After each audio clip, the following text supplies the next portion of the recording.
진단 시간입니다. 인천에서 시내버스 타이어가 폭발하는 사고가 얼마 전 발생했는데요. 다행히 큰 피해는 없었다고 합니다. 그래서 오늘은 안전과 직결되는 타이어 품질과 관리에 대해서 김경배 교통전문위원과 자세히 알아보겠습니다. 안녕하세요. 네네. 오늘 타이어 품질과 관리에 대한 이야기 나눠볼 텐데. 네네. 네.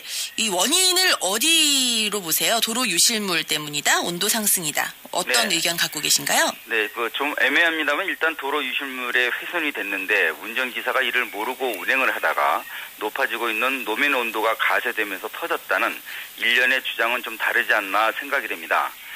이런 추측보다는 운행 중 타이어 취약 부위인 사이드월이나 솔더 부분을 충격을 받았는데 네. 일상 점검을 게을리해서 내부 코드가 서서히 파열되는 변형이나 외부로 드러나는 손상을 미처 확인 못했다는 게 더 맞지 않나 싶습니다만 한마디로 아직은 혹서기도 아니고 또 승객이 15명에 불과한 상황에서 신생 타이어가 파열이 됐다면 오히려 이는 안전이나 품질 문제로 접근하는 것이 타당할 수 있다는 거죠. 네. 타이어 강도와 내구성 이런 항목들이 포함된 자동차 리콜이 지난해 7월부터 시행이 되고 있는데 이런 의혹 해소를 위한 조사도 필요할 것 같아요.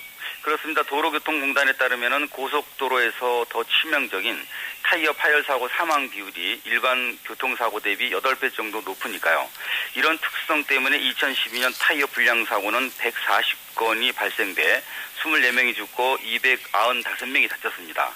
국토교통부가 타이어의 안전 중요성 확보 차원에서 파열 사고 예방을 위한 제도를 지난해 7월 마련을 했는데요. 리콜 대상에서 승용차와 승합차, 화물차 등의 타이어 세부 성능 기준을 우선 적용시키면서도 자동차에 적용 출고되고 있는 제품으로 또 한정시키는 문제도 있었습니다. 네. 이 때문에 버스처럼 자주 교환하는 상황에서는 리콜이 아닌 PL법이나 제조사를 직접 상대하는 어려운 점이 따를 수밖에 없는 상황입니다. 네.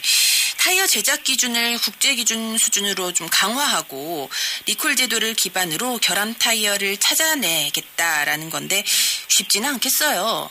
네, 사실 노면과 접촉하는 그 타이어의 트레드 그리고 주행 중 휠과 이탈되는 사고 방지를 위한 비드 이탈 등의 강도 기준을 신설은 했다고 해도 리콜될 정도의 심각성을 찾기는 매우 어려운 상황입니다.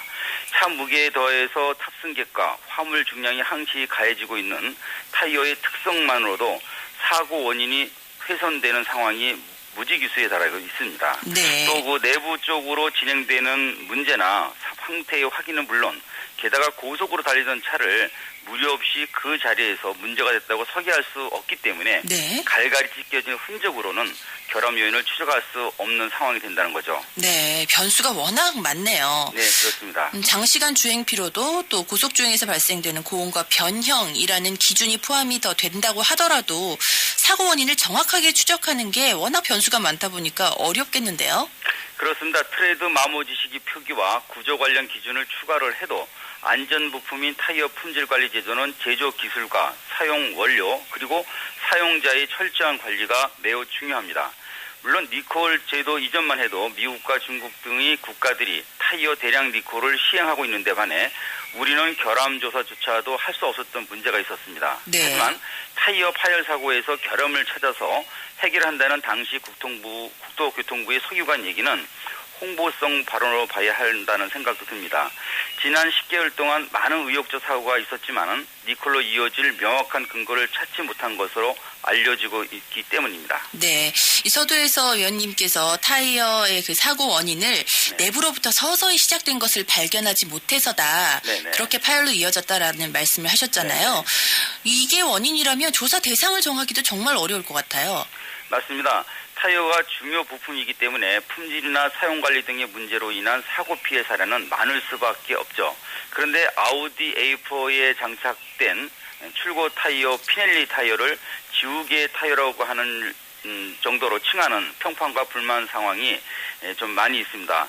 그래서 좀 신중하게 조사할 필요가 있다고 생각이 되는 부분도 큰데요. 네. 이 차는 전륜형이기 때문에 앞 타이어 중앙 부분이 심한 편마모 증상이 나타난다는 제보가 있었습니다. 네. 트레이드 중앙 부분만 심하게 달아지는 문제는 2014년 9월 출고받아서 19,000km를 주행하는 동안 서서히 드러났기 때문에 심각한 상황을 뒤늦게 확인할 수밖에 없었다 이런 얘기가 있는데요.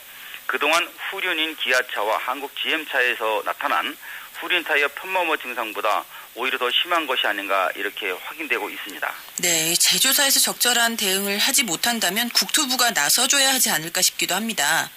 네, 주행거리 대비 너무 심하게 움푹 파이자 한국 피넬리와 아우디의 소비자가 불만을 전했습니다만은 그런데 그 피넬리는 사용법을 간단하게 설명했고 아우디 또한 사후관리 차원에서 비롯된 문제라 이러한 방법이 없다. 그리고 이렇게 답변을 했다고 하는데요. 네. 하지만 한국 GM 편머머 심의를 담당했던 대덕대학 타이어 전공 이호근 교수는 주행거리와 2014년 5월 첫째 주 생산으로 시기를 볼 때 의심할 부분은 적정 공기압 유지와 조립 문제라는 상대 요인으로 좁혀볼 수 있다고 말했습니다. 네. 따라서 같은 차종에서 나타난 동일 증상과 아우디 소비자들이 느끼고 있는 타이어 품질과 상태의 그 면밀한 조사가 필요하다는 것을 이렇게 말했습니다. 네, 지금까지 타이어 안전 그리고 타이어 관련된 사고에 대한 이야기 나눠봤어요. 오늘 말씀 고맙습니다. 네, 감사합니다.